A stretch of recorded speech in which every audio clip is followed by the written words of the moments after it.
Good morning, everybody. Morgan, are we live? I think so. Let's see here.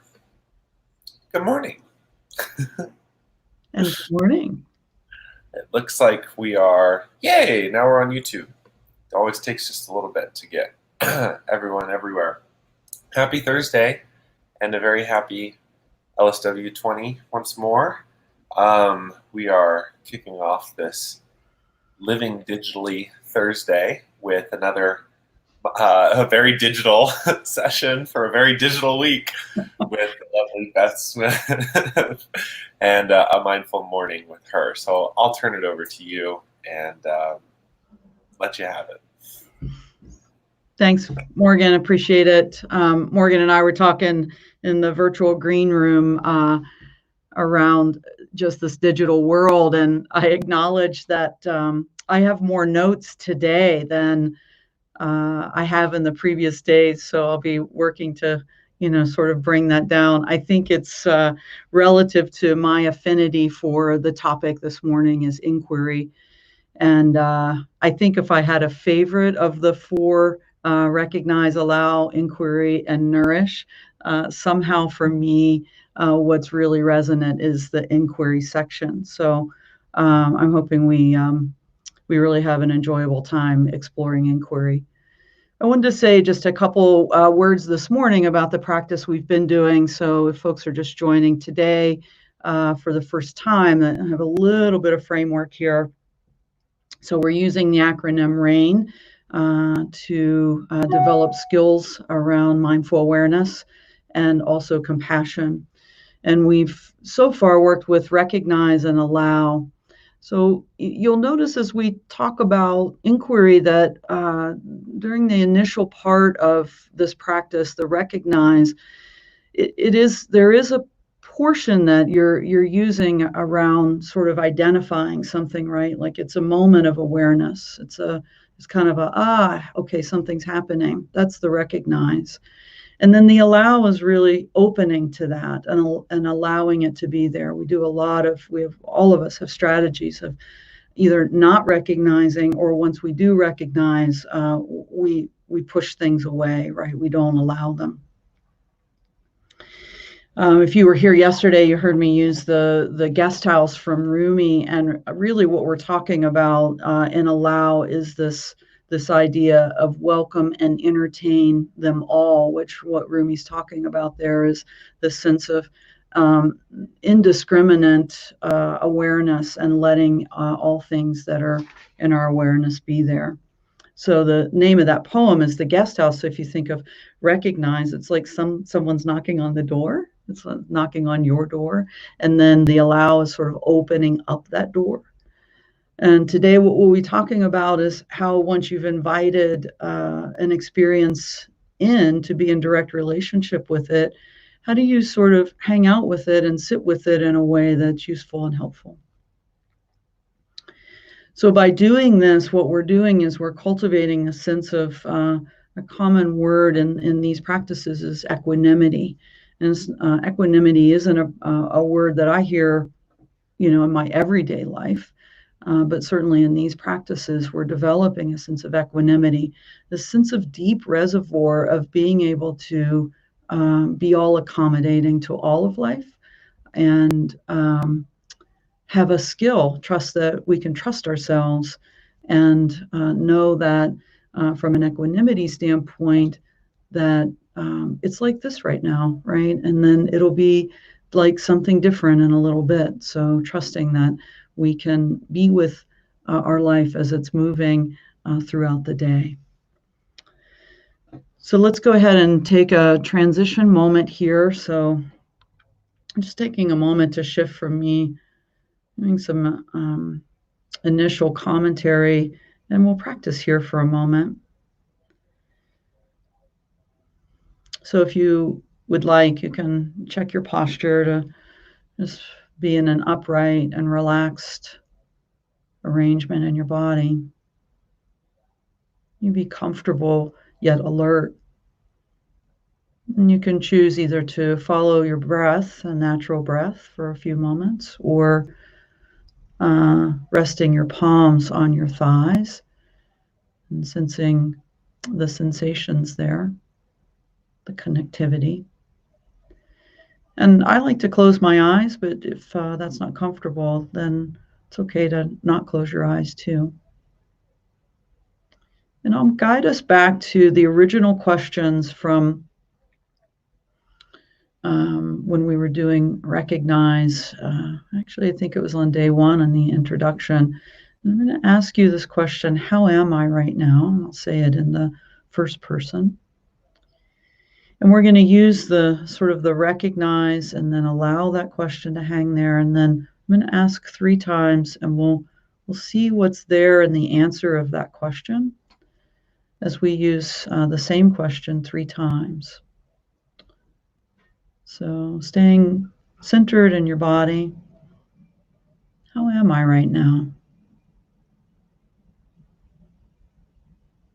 And just see what comes up in the answer to that.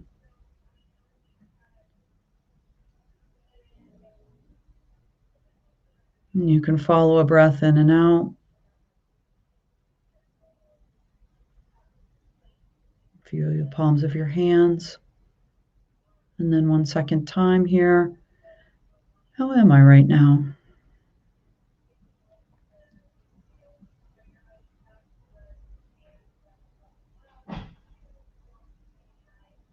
And then if you'd like, as we sort of continue down to a deeper level of awareness, when I get to this spot, I often like to put my hand on my heart area, my chest, because there's just something about having your hand there that supports asking the question one more time. How am I right now? And then just see what's there.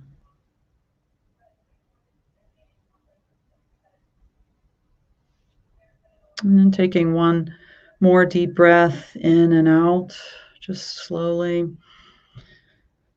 as we transition away from the practice. And if your eyes are closed, you can open them and drop the practice. So from this idea of inquiry and this practice of inquiry, we're really deepening our attention. It's less of a surface attention. And really what we're doing here is we're looking inside. We're really having a deeper level of inquiry. In some traditions, it's a contemplative inquiry. You know, most of us, really all of us in our human experience, are having a lot of inner experience throughout the day. Most of it can be sort of head oriented. You know, we're having this chatter, and a lot of that is I think of it as a monologue. It's like there's one person in there saying a bunch of stuff all day long. And really what we're trying to do here in inquiry is come into relationship with that part of ourself that's talking about our experience. We're trying to connect with it. We're trying to relate to it very directly by asking genuine questions, checking with our body, and then also checking in with our emotions. So in this way, we're really listening to ourselves. We're taking these moments to pause and turn inward and really listen to what's happening. You know, listening to yourself is not a self-fulfilling, self-indulgent process. It's really the richness of our lives, right? And that we're able to listen to what's going on inside us. I think the racial injustice and the racism crisis that we're in, and that we've really always been in, but now is in our prominent awareness. I'm just so reminded of how important right now it is to listen to other people that haven't been heard, people of color, people in underrepresented groups. And we aren't really capable of listening at the level that we need to others unless we have a deep capability to listen to ourselves so that we can quiet ourselves and be able to be with others. So I'm just reminded how timely these practices are to the condition of our world. Certainly with COVID and a pandemic crisis, all of the uncertainty that we have, to be able to calm ourselves when things are so uncertain, so that we're able to offer something to the people in our lives that's genuine. So helpful. So in this way, we're really starting to relearn some things. You might even say unlearn some ways that we've dealt with challenges and difficulty in our lives. So this idea of inquiry is really one that brings a lot of compassion, right? Because when we're doing things we've never done before, our humanness does it. We don't really always like that, right? We feel sort of tenuous and shy, and sometimes we feel shame, like not knowing how to do things. So it's just so important at this stage in this awareness practice that we begin to bring some kindness to ourselves as we relearn or unlearn some ways that we have always relied on handling situations. So I've mentioned that I use the word inquiry rather than investigate, which is in Tara's book. I pull a lot from Tara's book, and she's one of my teachers. She uses the word investigate. And for me, the word investigate keeps me too up in my head. And certainly inquiry can do that as well. So let's talk about how to use our mind, our body, and our emotions with this practice of inquiry. So we can stay really in our head around inquiry, and we can sort of ask ourselves some questions. But the most important thing is the quality of the questions that we're asking. And some years ago, I studied and was practicing an organizational change method philosophy called appreciative inquiry, right? So maybe you can hear in the name of that philosophy that maybe my bias toward inquiry. And then there was a quote that I learned during that time, and I wish I knew so I could give credit where this quote comes from. But the quote is, "The questions we ask ourselves are fateful." So I'm not sure where that quote came from, but I've used it so often in my own life. So let's think about this question or this quote. The questions we ask ourselves are fateful. So what it means is that when we ask ourselves a question, it actually sets up a trajectory. It has the intonation of the question really sets us on a path. So if we ask ourselves a question like, why do I always, right? And you can kind of fill in the blank for yourself, screw things up. Why can't I get this right? Right? Those sorts of questions, which are really not on our side. They're sort of personal affronts to ourselves, right? We get in that kind of inner monologue. But if we can ask ourselves a question that has a different trajectory, we could ask something more attuned to like, what's going on for me right now? And you can hear the care in the way I'm, the intonation of the tone of that question of, and that's why I often will place my hands here to just really support myself. Is like, what's going on for me, right? And then you'll notice themes as you continue this practice. And as Rumi was in the guest house suggesting, we can befriend these and see these guests that we might have at one time thought of as guests that we might not want, and we invite them all in. We can really start to tend to them with some care, right, and some interest.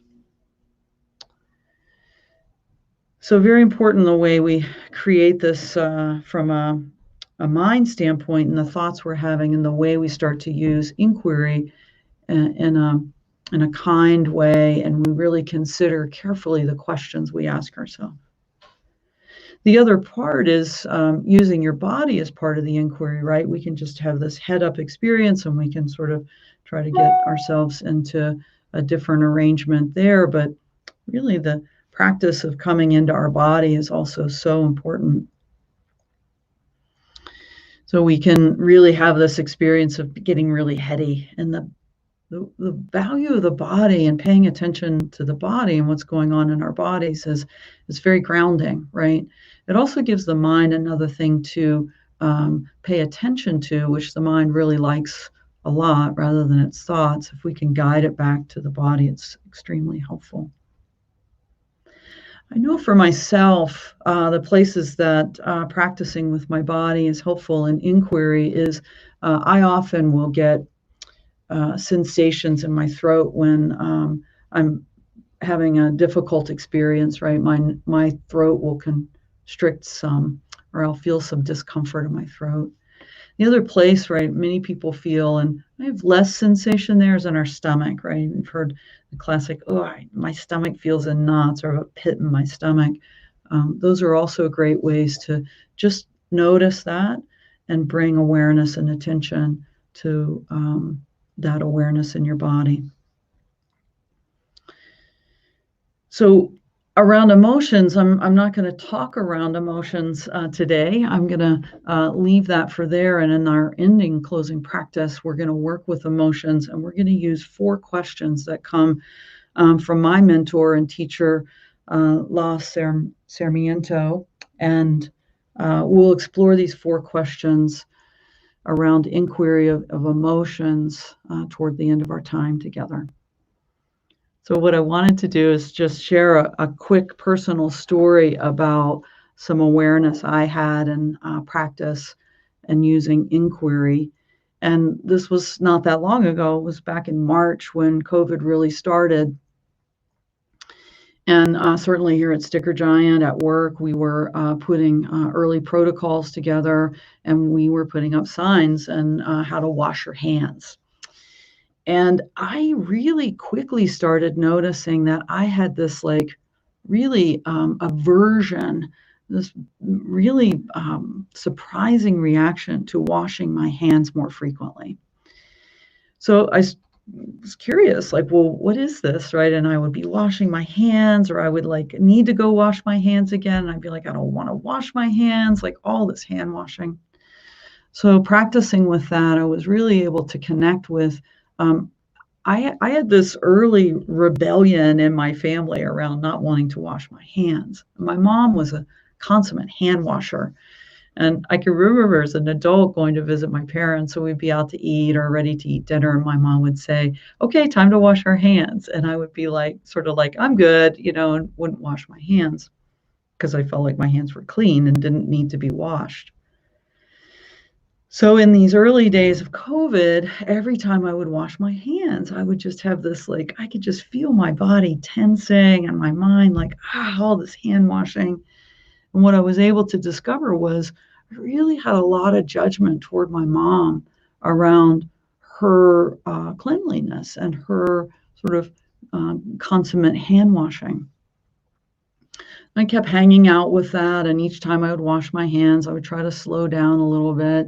And then I had this memory that was really quite poignant. And I remembered in the last year of my mom's life, she and my dad lived in West Virginia, and I went to visit her. See, I can feel this. I can feel the sensation in my throat telling the story. And I would go and usually stay for a couple of weeks to provide care for her. And we'd been out to run some errands, and we wanted to go to my mom's favorite place to eat. And as we arrived there, she needed to use the restroom. Well, public restrooms were not my mom's favorite thing. And by this time and point in her life, she was really quite vulnerable and frail.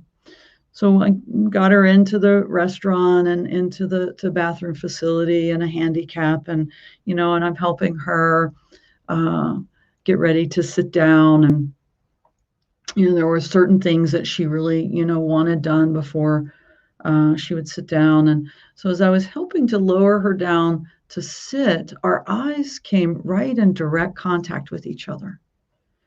And by this point in her life, her eyes were quite milky from age. And so we had this moment where both of us were looking right at each other. And she said to me, "I'm a germaphobe." And there was this moment of pause in me, and my response, I feel like, came from a place of a deep well in me that wasn't like a prominent thought of response. And I looked at her and smiled after I'd paused and said, "I know," in a from a really caring place. So that memory, right? I was, as I've been washing my hands all these months, right? I've been pulling up that memory and remembering how tender that moment was between my mom and I, where all the judgment I had had about her had fallen away. And I was able to be in that moment where she acknowledged she's a germaphobe. And I was just able to so tenderly acknowledge that I knew in a very loving way. And so I would wash my hands each time, remembering looking into her eyes, and I would slow down and wash my hands. And so as the days and weeks and months have passed from that early awareness and practicing in that way, I've forgotten about that until I was preparing for this session with you guys, and I remembered. See, it's our human experience to have these prominent awarenesses, and then they will dissipate, and then they can also come back. So it's been really sweet for me the last couple of days as I've been washing my hands again with more attuned awareness and remembering that moment between my mom and I. And it just makes me washing hands easier. So I hope that sharing that really personal story helps you see the way that these practices can enrich our experiences, enrich our lives, enrich our relationship with ourselves, so that we can be in the best relationship we can be with others.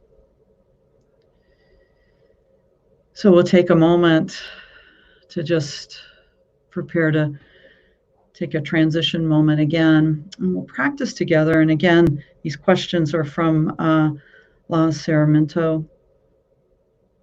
I always say La's last name incorrectly, Sarmiento. If you want to look La up online, they are an amazing teacher. So as you begin to quiet yourself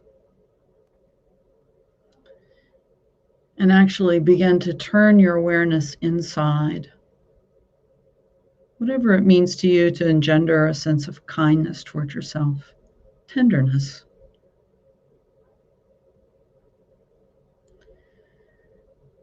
Check in with your posture so that you can be in an upright and relaxed arrangement in your body. Just connecting with your breath or the sensation in your hands. And I'm going to ask you these 4 questions. And I'll ask them in the first person. Right now, how am I feeling? Am I feeling connected or disconnected?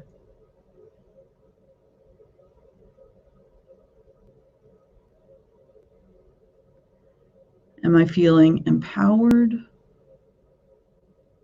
or disempowered?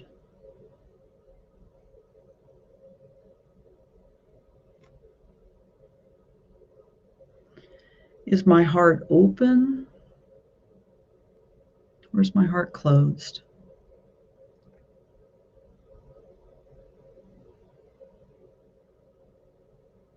And am I suffering or do I feel free?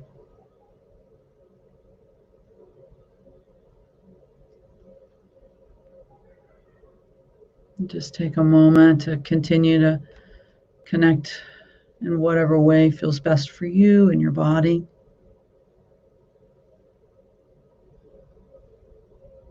And I'll offer these questions one more time. Deeply listening for the answer. Am I feeling connected or disconnected? I feeling empowered or disempowered? Is my heart open or closed? And am I suffering or do I feel free?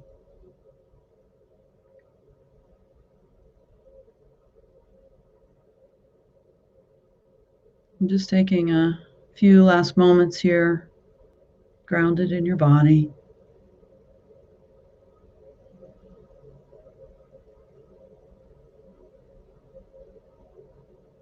Just taking another last moment to what precious awareness might have arisen from those questions,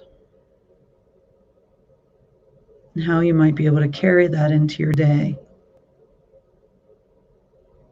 Because these questions are fateful. They set you on a trajectory.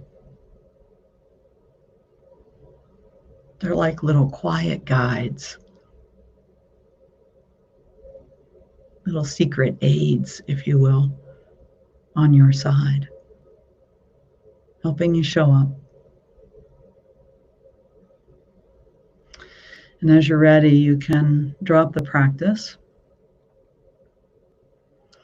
and open your eyes if they're closed.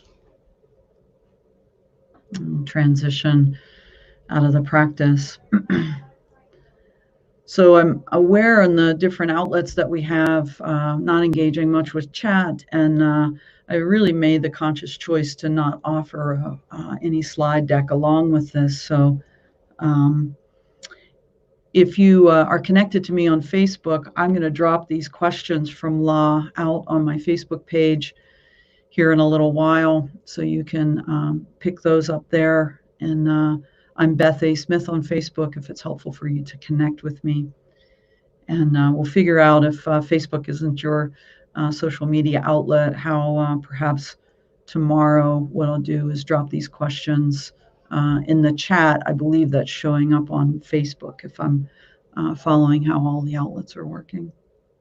So as you go into everyday practice, I'd like to offer that you continue to use those questions that we just used and see what comes up. And tomorrow we'll be working with Nourish, which as we take our practice down to more compassion and more kindness, we'll be working with adding more self-care and compassion to ourselves. Friends, I hope you have a wonderful day and that you're guided by some awareness that you discovered today in your everyday life.